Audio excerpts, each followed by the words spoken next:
ఇప్పుడు ఈ cyber crime చేసే వాళ్ళ వ్యవస్థ ఎలా ఉంటుంది? వాళ్ళు ఎక్కడో ఉంటారా, లేకపోతే హైదరాబాద్లో కూడా ఉండొచ్చా?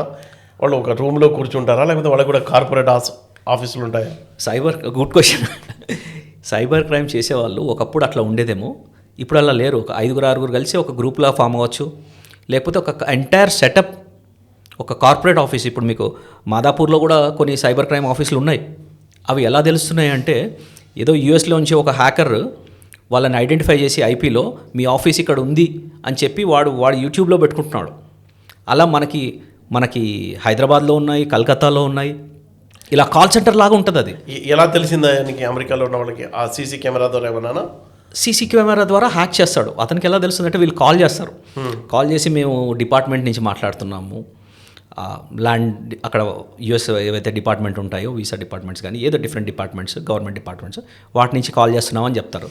చెప్తే వాళ్ళకి అర్థమైపోయి సరే ఇది ఇన్స్టాల్ చేసుకోండి అంటారు.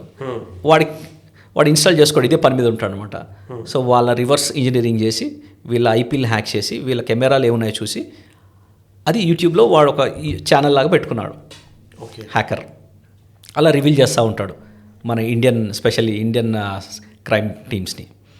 సో అలా తెలిసింది ఏంటంటే, అందరూ ఒక ఆఫీస్ సెటప్ ఏర్పాటు చేసుకొని కార్పొరేట్ ఆఫీస్ లాగా చేస్తున్నారు. అంటే వాళ్ళకు ఒక హెచ్ఆర్ ఉంటాడు, ఒక కాల్ సెంటర్ డిపార్ట్మెంట్ ఉంటుంది, ఒక మేనేజర్ ఉంటాడు, ఒక సీనియర్ మేనేజర్ ఉంటారు. వాళ్ళంతా అదొక క్రైమ్ చేస్తున్నట్టు ఫీల్ అవ్వరు. వాళ్ళ ఆఫీసు వాళ్ళ డ్యూటీ చేస్తున్నట్టే ఫీల్ అవుతున్నారు. అలాంటి ఆఫీసులు మన హైదరాబాద్లో హైటెక్ సిటీలో కూడా మనం చూడొచ్చు. అది పరిస్థితి. ఓకే, అంటే ఎలాంటి జాగ్రత్తలు తీసుకోవాలి ఇప్పుడు వీళ్ళ బారిన పడకుండా?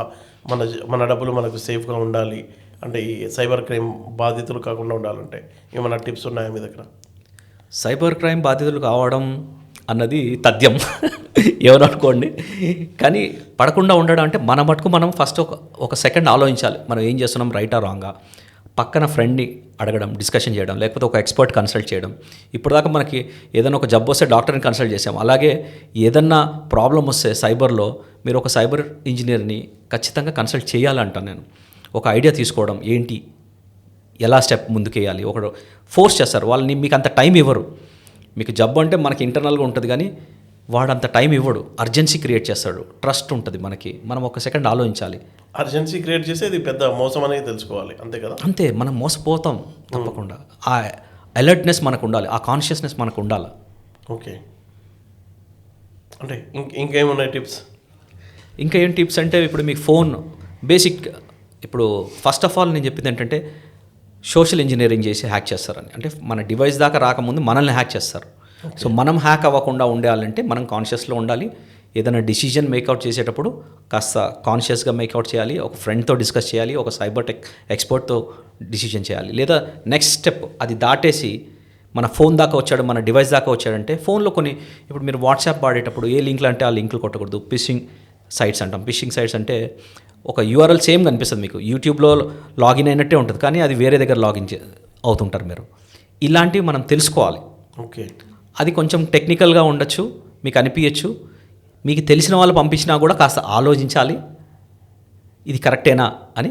అవసరం లేకపోతే లింక్ మీద కొట్టకండి అని నేను